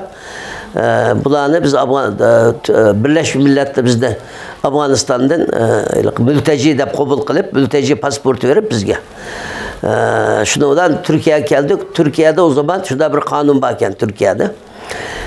Türkiye o zaman Birinci Dünya Uruşu'nun çıkan Türkiye'nin nüfusu Sokaşlı'da Türkiye parçalangan Hazreti Osmanlı İmparatorluğu parçalangandan yıkılgandan keyin Osmanlı İmparatorluğu topraklarda 40'a yakın devlet, yığın devlet de kuruldu. Osmanlı'nınki çiğrisinin içinde bo'lgan.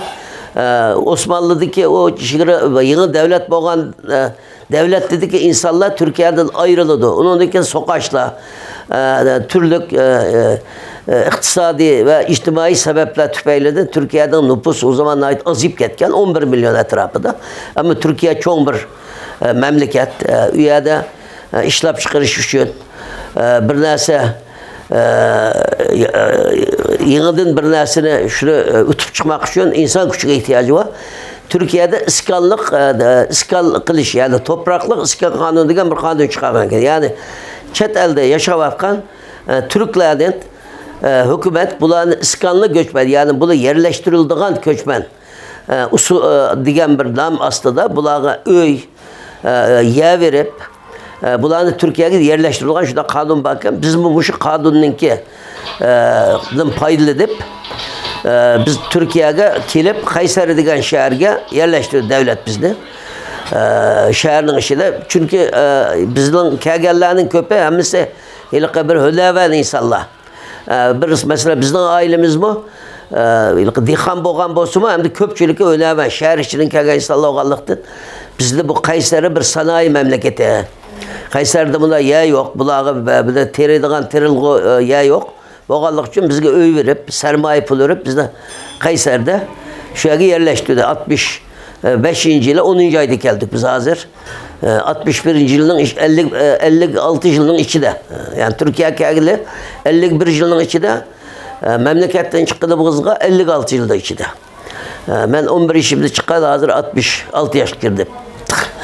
Biz Türkiye'ye gelip bir yerleşip bo'lgandan 70. yıllar kelgan vaqtida dastlabki tip bu zaman İsa Efendim İstanbul'da bizden liderlerimiz kim biz kelishdan 4 ay burun Mehmet Emin Hazretleri vafot bo'lib ketdi Ankara'da.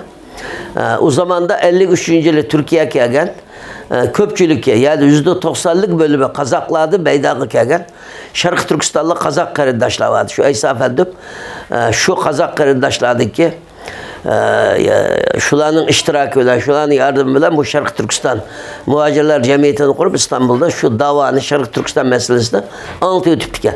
75. yıllık yani biz Türkiye'ye gelip 10 yıldan keyin Kayseri'de dastlab katip Şarkı Türkistan Cemiyeti'ni kurup çıktık. Olanın kurguçlarının birisi ben uçakla. Okuvatka vaktimde. Şu derde kurulgandan itibaren hazır şunun hazır 40 yıl olaptı. Şu 40 yıl yankısı şu milli mesele bilen meşgul olap kilovatımın ben Afganistan'da 3 yıl mektep badım başlangıç 2 yıl başlangıç 1 yıl orta mektepte tükettim. Memlekette başlangıç mektepte tüketip 1 yıl orta mektepte okudum ama bu yerden ilk diploma elip keme geldik için o zamanki şartlarda bu mümkün olmaganlık için Türkiye'ye gelgendik için ben yeniden başlangıç mektepten diplomasını aldım imtihana girip. Ondan keyin orta mektep kubadım, liseye kubadım, üniversite kubadım. İşte Türkiye'de Ali mektepte tükettim. Ben 92. yılı pensiyaya çıkandan keyin bu İsa Efendim 78. yılı kurgan fakat 86 yılga kadar türlük sebepler bilen faaliyet kılanmagan Şarkı Türkistan Vakfı'na 86. yılı bizden 1938. yılı Mehmet Emin Hazretleri tarafından Türkiye'ye iberilgen 9 okuyucudan biri Rıza Bekin ismi de Bekin Paşa, Kin Paşa degen general rütbesi kelgen. Yani Türkiye'de kelip bir şeyde okup general rütbesi kelgen birden bir Uygur kumandan desek yeri özü Çavuşan uruşuna katnaşkan Çavuşan uruşunun gazisi yaralangan dünyada. Yaralangan adamdaki bir sokaçta yaralangan adamdaki gazi deyimiz özü gaziydi. Bu devlette işlevatka vaxtıda Arabistan'daki Zunnacı Ondan keyin Qurban Abdullah Türkistan. Bularning Abdusattar Mevlevi hazır aklımga kelgan. Bular hammasi Allah'ın rahmetiga kavuştu. O yurtni ko'rgan şu yurttaşlar Türkiye'de o zaman memleketli bilan badi kelish başlandı Türkiye'ye. Biz Türkiye'de bir iş qilaylik. U yerdan o'quvchilarni akilib yoshlarimiz o'qisin. İnsanlarımız yetishsin. Vatanning bu yerda dert davasını mush Türkiye'de cari qildiraylik degan maqsad bilan bu Sharq Turkiston vaqfini shu Arabistondagi yurtdoshlarningki moddiy yardım bilan 78 yilda qurilgan, ammo 86 yil qadar bu vaqt bo'lib faoliyat ko'rmagan Rizo Pashaga yurtdoshlar hamda vatanning xizmati tugidi hamda ona vatanning xizmatiga boshla deb bir xat yozibdi. Bu Pasha shunga qabul qilib bu Sharq Turkiston vaqfi 86 yilidan boshlab faoliyatga o'tdi. Pasha vafot etganga qadar 25 yil bu vaqtning boshliqligini qildi. Men 92 yili pensiyaga chiqqandan keyin Pashaning taklifi Arabistondagi hamsharilarningki, u yerdagi yurtdoshlarning ularningki qo'llashi bilan men Qaysardan İstanbul'a kelib 2011 yilga qadar, ya'ni 18 yil Pashaning vafoti qadar birga Sharq Turkiston vaqfida avval vaqf müdiri, keyin vaqfning bosh kotibi, eng oxirida bir yil vaqfning boshlig'i bo'lib shu Sharq Turkiston vaqfida xizmat qildik. Bu 90'lı yıllardan 5'ida bu Sovetler İttifakı yemirilib bizning Türkiston coğrafyasidagi qarindoshlarimiz Qozog'iston, Qirg'iziston deb o'zininki qabila ismlari bilan mustaqil cumhuriyatlar qurildi. Qurilgandan keyin Türkiye Cumhuriyeti devleti o zamanda bu 70 yıldan beri aloqasi kesilib qolgan. Bu qarindoshlar bilan tekrar aloqa tuzash, madaniy aloqa o'rnatish maqsadi bilan büyük öğrenci projesi, yani büyük o'qitish projesi plani degan bir projeni o'rtaga atdi 92 yili. Bu cumhuriyatlardan ve Sovetler İttifakı'na qarashdiq. Yani hozirgi Rossiya Federatsiyasiga qarashdiq. Chuvashiston, Yaqutiston, Altay Cumhuriyeti, Tatariston, Boshkurdiston, shunga o'xshash cumhuriyetlerden, Qafqaz devletlerden, Qafqaz yerdeki otonom cumhuriyetlerden 10 bin etrafında o'quvchi keldi Türkiye'ye. Biz bu Sharq Turkiston vaqfi olapmı? Bizga bir son beringlar. Bu yerda qilayotgan, yashayotgan Uyg'urlar va hozir Sharq Turkistonga kirish mumkin emas, ularni mekasin deb men shu qurultayni hozirligi bilan berib, bu yerdan bizga 100 tane o'quvchi son bergan 92 yili. 47 o'quvchini shu yerdan listasiga keldik. Tizimliqini evatdim. Ularga davlat vizivetdi. Ulardan bir 30 kadar keldi, ama o kelganlar bek yaxshi o'qiyamadi Türkiye'de. 94 yildan Sharq Turkistondan o'zi kelib bu Türkiye'de o'qimoq uchun kelgan insonlarni, yani yeşil toşqan, şartlarga uygun bo'lgan insonlarni kelib biz o'quvchi sifatida davlatga bildirib, bularni o'quvchi qildik. 2011 yıl kadar Sharq Turkiston vaqfi bu shuni, yani Türkiye'deki Uyg'ur o'quvchilarningki vakili sifatida Uyg'urlar bilan Türkiye Cumhuriyeti hukumati arasida bir ko'rik rol o'ynadi. Bu 87 yılı yani şahsi bo'lib başlagan bu o'qitish programı Türkiye'de 2011 yıl kadar min etrafında o'quvchi kirib Türkiye'de o'qigan bo'ldi. Ama dastlabda o'qiganlar o zamanda Uyg'urlarda muşda Avrupaga ketib shu yerda yashash bir arzusi, bir dolqunyapti deylik. Aşıda bir çocuğu vattı, mektep kirganların köpü, mektep kirip olab, Türkiye'de ikamet degan narsani algandan keyin bir kechida qopa beşen ketib qoldi o mekteplerini tashlab. Aşıda ketib qolganlarni aytib, Avrupa'da bağlanların köpü, mush İstanbul'dan ketganlar. 2011 yıldan keyin Türkiye Cumhuriyeti hükümeti yurt dışı Türkler ve akraba toplulukları başkanlığı deb baş ministerlik qaraydigan bir organ kurdu. Bular özü o'quvchilarni Xitoydan makul dünyadaki bütün devletlerden hükümet özü bularni tanlab şularni o'qish puli verib, hatto yilda bir qatam yurtiga berib keldigan ota-onasini ko'rib kelish uchun bilet berib, shu shaklda bu davom qilyapti undiki Uyg'urlar mushuning ichidan kelib o'zi uningdan bergan sonli az 50 bilan 100 arasida. Ammo uningdan ko'proq insonlar kelyapti, hammasi o'zining ishini o'zi qilib Turkiyada mujda o'qiyotganlar bor. Sharq Turkiston meselesi kelsak, mening shaxsiy qanaatim Sharq Turkistondan turli sabablar bilan hammamizning chiqqanlik sababi o'z yurtimizda o'zimizning insoniy haqlarimizga ega bo'lib yashamaganligimiz. Xitoy hukumatining Sharq Turkistonda yurgizayotgan assimilyatsiya siyosati, bizning dinimizga qarshi bo'lgan cheklanish, madaniyatimizga, urf-odatimizga, tariximizga, ya'ni bir insonning bütün hayotining bütün davrlarida nima aqlimizga kelsa, shuni Xitoy hukumati hozir shuni cheklayotdi. Bizni yo'q qilib, bu Uyg'urlarni assimilyatsiya qilib, xitoylashtirib, yani Uyghur milletini dünyadan yok kılıştık oyunu kılıvatı. Xitayning planı bu. Sharq Turkistondan kelgan bütün insanlar, bütün Uyg'urlar, yani muhacir degan insonlarning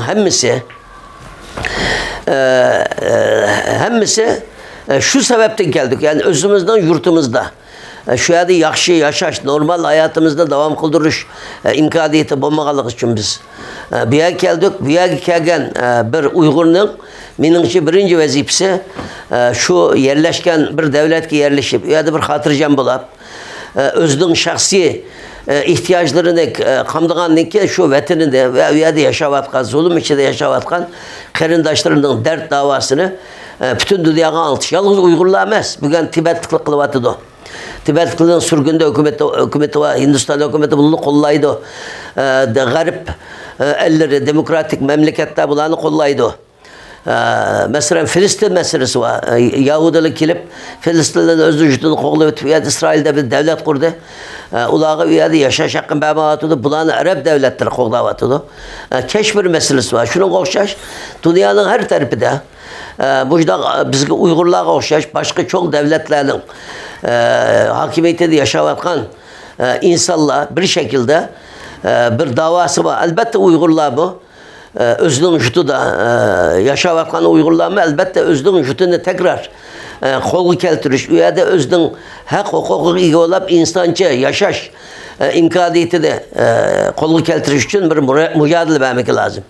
Agar bir inson mush chet elga muhojir bo'lib chiqib, agar vatanini, millatini unutsa, bu o insonningki vicdani ve dini seviyesininki qanchalik inancının naki çük olganligini ko'rsatdi. Ama bunu bir fikir tarzida biz hazır ko'ryapmiz jamiyatda, Türkiye'de, Amerika'da, başka yerde biz siyasetga aralashmaymiz. Biz Uyg'urni bilim bilan to'ditimiz. Biz Sharq Turkiston demaymiz. Ay yulduzli ko'k bayroqni asmaymiz. Deb bu şundan joyli jugalli var. Eğer bu fikirde biz siyasetga aralashmaymiz, Xitoy bilan yomon bo'lmaymiz, Xitoydan azadlik talab qilmaymiz, Xitoydan mustaqillik talab qilmaymiz deb buni agar bir fikir holiga keltirgan bo'lsa, bu eng cho'ng vatan xoinligi, eng cho'ng bir ihanat deb tushunaman ben shaxsan. Bu yerda agar bu insonlar agar siyasetga aralashmaydigan bo'lsa, bular o jutdan chiqishga hech kerak yo'q. Bu yerda bu insonlar qo'saq vaqtida keldi bu. Yaxshi yashash uchun keldi bu. Xitoyga aşağıda turib siyasetga aralashmay, shu yerda yashasa hech bo'lmasa har kuni minglarcha akilayotgan Xitoy hukumatining Xitoy ko'chmanlarininki bir qarshisida bir nüfus son egilib shu yerda Uyg'urning sonini tutib turgan bo'lgan bo'ladi u yerda. Ama bu yerden eğer yok ben şu vatanda yashash imkonim bo'lmadi, chet elga chiqib yashayman degan har Uyg'urniki bu şu Allah 5 farzdan namozini, ro'zini, hajni qanday yaratgan bo'lsa, bu insonlar bu şu vatanning davosini qilmoq, shu namoz qilganga o'xshash mening nazarimda milliy bir ibodat yani. Bu bir ibodat. Çünkü Allah Teala deydi, vapak ko'z tutinglar, jutingni unutmanglar deydi Peygamberimiz. Mekke'de turanmay, müşrikleninki zulüm işkencesinden, okubetinden turanmay Medine'ye hicret kılgan. Hakikaten Mekke'ye karab közge yaş ağan vatanda sığınıp. Biz şundaq bir peygamberden ümmeti. Peygamberimiz demiştik kılsa şuna kılmamız lazım. Yani bu vatanınızda unutup kağa insanlar aynı zamanda özünün dinini unutup kağa okşaş, peygamberini unutup kağa okşaş bir fiil içinde boğanlıqını ben düşünmem bulanınki. Bugün Allah'a köp şükür Türkiye başlık bütün Garbi Avrupa devletlerinde, Avrupa Birliği dep atalgan bu devletlerde, Amerika'da, Kanada'da, Avustralya'da, Japonya'da, dünyada Uygurla yaşayan bütün bu devletlerde elbette bir Şarkı Türkistan davası yürütülüyordu. Yani yeterlik derecede bulmuştu bu. Şu devletlerin ki demokratik asaslığı göre idare kılınamatkan bu devletlerin ki kanunları, nizamlarının ki işi de vatanının davasını yürütüyordu. Bugün Türkiye'de mi 40 neçidade parti var.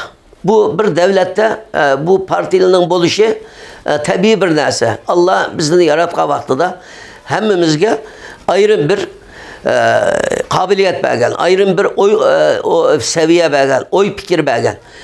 Biz khas fikirde bolaylık, khası cemiyette, khası dernekte, khası ammavi teşkilatın içinde bolsak bolaylık. Bunun hati dezer bizdeki birinci nişadımız Şarkı Türkistan'ın azatlığı. Şarkı Türkistan'daki halkımızın üstündeki azap okubetini kandak azaltı biz. Bunu kandak yok kılımız. Ulanı kandak bir özünün hak hukuka köre hak hukukunu işletip şununla köre yaşayılgan bir ahvalga şartlarga kandak ilgi kılımız. Onun için vatanımızda kandak kılıp azat kılımız. Üçüncü merhalede. Bunu düşünmek lazım. Bu etrafta birleşmek lazım. Yani bu tabii bir neyse. Mesela bugün Filistin Kurtuluş Teşkilatı dediğimiz mesela Azallık Teşkilatı. Bunun içinde 8 tane teşkilat var. Bunun içinde Marksistli var. Hamas da yani şeriat devlet kurman, İslam devlet kurman deydiğallı var. El-Fetih diyen var. Bu da demokratik garip ellerindeki garip düşüncüsü göre demokratik bir devlet kurban diyenli var. Marksist devlet kurban diyenli var. Sosyalist devlet kurban diyenli var. Filistin'in içinde Müslümanlar var, Hristiyanlar var. Ama Arap bula, kaç başka değil. Ama bula şu 8 tane birbirine okşamagan fikirdeki, zihniyetteki bu teşkilatla birleşip Filistin Azallık Teşkilatı'na meydana geldi. İsrail'e karşı özünün hak hukukunu qoğdavatıdı, şunun için mücadele kılıvatıdı. Bula bizge bir ölge. Biz bu Şarkı Türkistan'lıkla kas fikirde bolsak bolaylık. Yani sol fikirde boğalı boluş mümkün. Bununla birbirimizden fikirge hürmet kılış zaten bizim dinimizde var, bizim örf adetimizde var. Yani insan boğan, yani hazırki zamanda 21. asırda yani teknik uçur vasıtalarının, içtimai uçur vasıtalarının ait terakki kılgan, teknolojinin ait pelligi yetken bir peytte biz Uygurlar zamanında öz yutumuzdan ait ayrı bir medeniyet kurgan. Türklerin 1000 yıllık tarihinde Uygurlar yaratkan. Hazır Türkiye'ye karaylık her bir müzik basak bir saat konser verdi o. Bu her bir mehter müziğindeydi yani her bir müzik. Bunun nereden gelgen hemen Kaşgar'da Mahmut'un baştaydı. 1000 yıl burunku Türkiye'deki Türklerin 1000 yıl burunku tarihi Şarkı Türkistan'da, Türkistan coğrafyasında. Yani biz şundan bir şanlık, şereflik bir halk. Şu şerefi bizge layık, adı babaları bizge layık. Biz çetelde bolaylık, vatanda bolaylık. Bizdeki şu adı babamızga layık şekilde özümüzde yığıdın silkidip, birlik beraberlikimizi sağlayıp, bizdeki ortak şuarımız şu buluş gerek. Vatandaki insanlarını kandak bir salamet yolu çıkaralayımız. Bunların üstündeki zulümünü kandak azaltalayımız. İkinci merhalede vatanda kandak kılıp Xitay'daki asaratından kurtulalayımız. Üçüncü bir yerde devletimizde kandak kuralayımız. Bu şu etrafında birleşken takdirde Yani bir-birimizning fikriga, zikriga, qilgan manga yo'limizga müdahale qilib, ularni tanqid qilganni o'rniga, ularni bir qarindoshcha qarshilab, Turkiyada xo'sh ko'rib deb qo'ydi. Bugun yo'lda uchirtimiz. Turkiyada beşindiğe yığılık atmaganlı var, garip yaşayan ayallarınki pasunu da kiyinip yürüdüğanlı var. Yolda karayımız mesela siz bu uçuratkan buluşunuz mümkün. Naiti başta beşidin tırnak için bu özlü satır kılvağa ayallı bilen naiti modern yani zamanıvi giyingen bir kız naiti bu pedaz kılgan bir kız kolunu tutuşu şurada bağladı. Külüp gittimiz mesela bu bir hoşgörü yani birbirini hazım kılganın, birbirine boğan samimiyetin, birbirini kabul kılıştık daiti bir yaxşı bir örnek bu. Yani biz bu Uygurlar mı birçok bir köplügen bu şu Türklerninki medeniyetini örf adetini biz yaratkan, bizden atabalarımız, bizden ecdatlarımız yaratkan. Şunun layık olan bugünkü günde biz bir özümüz demez, bütün Türklerge, bütün İslam milletlerine ölge bir cemiyet olup şekillenişimiz gerek. Pakistan İslam Cumhuriyeti'nin manevi kurgucusu Allame Doktor Muhammed İkbal 1930 yılı Kaşgar'da Şarkı Türkistan İslam Cumhuriyeti kurulgan vaxtıda şunda bir söz degan bir sözü var Şarkı Türkistan hakkında. Kaşgar İslam dünyasının şark çigiristiki müstahkem bir korganı. Yani bizde şu da tarif kılgan. O zaman Kaşgar bizim Şarkı Türkistan'ın sembol şehri. Kaşgar degende Afganistan'da şunda Kaşgar'ını bildi. Kaşgar dışı Şarkı Türkistan demek uçakta. Hazır hem de Şarkı Türkistan'da bilivatı dünyadaki insanlar. Şuna okşayıp biz bugün Şarkı Türkistan halkı özünün vücudunu qoğdaş bilen birlikte aynı zamanda Türkistan coğrafyasında, Kazakistan, Kırgızistan, Özbekistan, hatta Türkiye'de, hatta İslam dünyasını qoğdavatıdı. Yani özlemini qoğdaymayan degende Şarkı Türkistan halkını o yerde özünün mevcudiyetini saklap şu yerde yaşşı demek Türk dünyasının ve İslam aleminin xatarlik üçün şularni bir qoğdagan bolgan boldu. Aynı zamanda yani İslam bugün garip devletleri demokrasiya ve insan hakları da özününki devlet kuruluş sistemindeki merkezige ağal. Yani bu bir şeref, insanın haysiyetine, insanın şerefine layık bir idari şekli, sistemi, demokrasi. Bu demokrasini garip devletleri bunu birinci plana koydu. Ve demokrasini qoğdaş üçün bir türlü bir qancılığın tedbirlerini ilvatıdı mesela. Bir yerde insan hakları komisyonu var, insan hakları teşkilatları var, Birleşmiş Milletler kurulgan. Her yılında dünyanın Xitay dahil, dünyadaki insan haklarının vaziyetinin rapor şeklinde bunu tespit kılıp, bunu neşir kılıvatıdı. Bunun içinde Xitay'daki insan hakları meselesi mi? Gün tertibi kilovatıdı. Ahırkı yıllarda Xitay'daki insan hakları defsendicilikinin başlığı mevzusuna aslında Şarkı Türkistan'daki Uygurların insan hakları meselesine gün tertibine ilavatkan Birleşmiş Milletler İnsan Hakları Komisyası ahırkı yıllarda Uygur rayonundaki insan hakları defsendicilik edip yani Şarkı Türkistan'daki Xitay'ın yürgüzüvatkan asimilasyon ve genosit siyaseti şunu delilleri bilen meydana gelip ya da Şarkı Türkistan teşkilatlarının vekillerini şu yerde davet kılıp Xitay delegelerinin, Xitay vekillerinin boğan bir şekilde şuların yüzüge karşı bunu gün tertibi ip kilovatıdı. Xitay'ın bu meseleye özününki cevap verişini talep kılıvatıdı. Bulan naiti bizden için Uygur meselesi için, Şarkı Türkistan davası için közgü körü derlik naiti bizge ümit berediğen, bizde hoş kılıdığan gelişmeler ama bunun tıkımı köp. İstifade kılış mümkün. Bizdenki bu yerimiz bu, biz bunu hazırlıklı vaziyetimizge layık emez. Biz Uygurlar bunun tıkımı bek. Yukarı pellede, yukarı seviyede bu meselenin gün tertibi kilişige layık bir hayatta tanıyım. Çünkü biz ya da 30 milyon insan yaşavatıdı. Yani dünyada 30 milyon insan degen nait köp insan. Bugün 1 milyon 500 bin, 2 milyon, 3 milyon nait bizden onda birimiz bulmagan. Belki 50'de birimiz olmagan topluluklarının, cemiyetlerinin, milletlerinin kun tertibi kılıvatı. Mesela bugün Tibet meselesi alsak bugün 5-6 milyon Tibetlik var. Tibet yaşavatkan. Ama Tibet meselesi Şarkı Türkistan meselesinden tıkımı yakşı bir vaziyette. Dünya bunu desteklevatı. Ötken hafta Amerika başlığı Obama Dalai Lama'nı kabul kıldı. Elbette biz Uygurlarımı muşdaq birlik beraberlik içinde bolsak, bir yangdın baş çıkara alsak, elbette biz bu Tibetliklerden tıkımı bek yaxşı bir vaziyette, yaxşı bir pellige bolubez dep düşündüm. Bir soğuk avuç tavla çıkkanda, Ha? tavla çıkkanda pamir tav. Ha. Şöyle tamak numarası konuda. Şimdi biz Pamirg'i çıkan vaxtıda bir yerde bizdeki kegayirimiz 5000 metre, yani bir yerde 6000 metre. O yerde bir geç kaldık ama ilk insanın put kolu boşap, bir şey kıyıp bundak, nefesi sıkılıp, bundan ne oldu ikimiz. O yerde bir ilk nimdeyimiz halsız işidikimiz, hal kanmaydikimiz, yatıqsı kildik ya, yatqandan keyin ölüp kaldık aşikar. Şu yerde uxlaplarken uykuda ölüp gittik aşikar.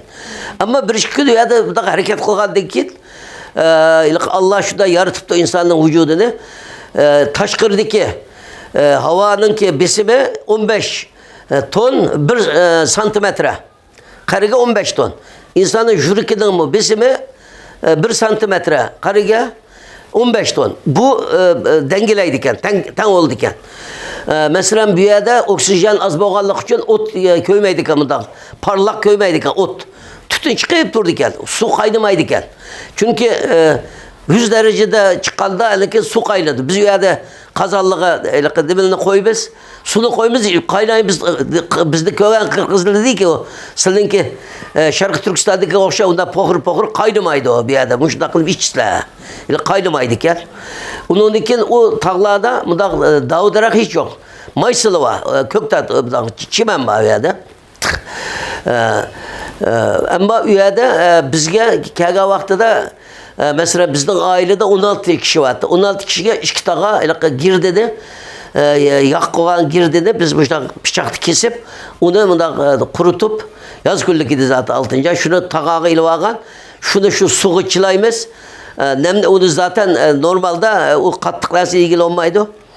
Şunu suğu çılayımız. Şu ısıdımı o vakti şu diyeyimiz hem de.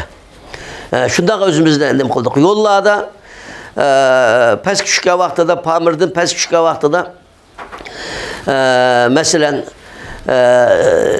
bu vekilinin ki bu Taciklerin vekideydi hem de vekideydiken bulağı. Vakan korudu yaşayanlığa vekilədeydi o. Bizden demedi yaşayan taş kurgandaki Tacik Laga okşaş. Ulumu Müslüman hem de bizden kardeşimiz. Şu Taciklarınki bilen aynı mezhepte bula. Ula işekten üstüne içidik ya ula. Bizge Kırgız'da da koydu bir yerde süt versi içmanla, qetik versi içmanla. Çünkü işekten sütü qetik kılıyordu, o işek sütü içinde. Biz ulanı da içmedik yani anmadık.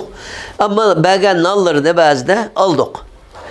Ulla cık birdensi belki dekme ahval yokken bu biçarlığınki. Bek pakırken, bek avarıken. Ama kim pes küçükenlikin Tacik'la ula Sünniye bizden mezhepimiz bizden dememizde düşüncemizde boğan insanlar ula yardım kıldı. Bedahşanlıkla yardım kıldı. İnsan bayağı da bizden de şu yerde kendimle muhacir dep köyde Müslümanlar. Ulanın göz karşı yani Afgan halkının göz karşı yaxşı oldu ama Afgan hükümetininki hem de her devlet özünün menfaatini düşünüyordu. Devletle özdünki biz gibi demin bulmuşsun dostlarımız var aramızda bir karmışkir misin aramız içilmişsin menfaatimizge zedelenmişsin onun biz zarar kemisi de düşünüyordu bu normal devlet biraz bizge demek karıdı ama halkdaki göz karşı nayet yaxşı oldu Afganistan'da mı başkasının daydıgan yine soraydıgan demeniz bolsa